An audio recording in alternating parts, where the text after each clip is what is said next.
Black box নাম হলেও এর রং উজ্জ্বল কমলা।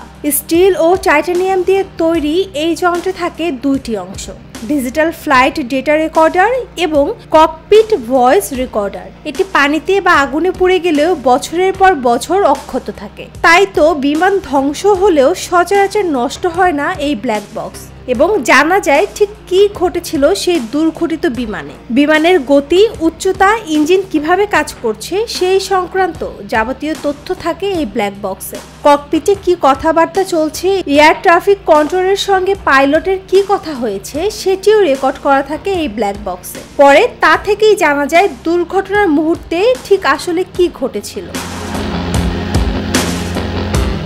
অবশেষে শুক্রবার শহরে মেঘানীনগরের চিকিৎসকদের একটি হোস্টেলের ছাদ থেকে ব্ল্যাক বক্সটি উদ্ধার করে তদন্তকারী দল।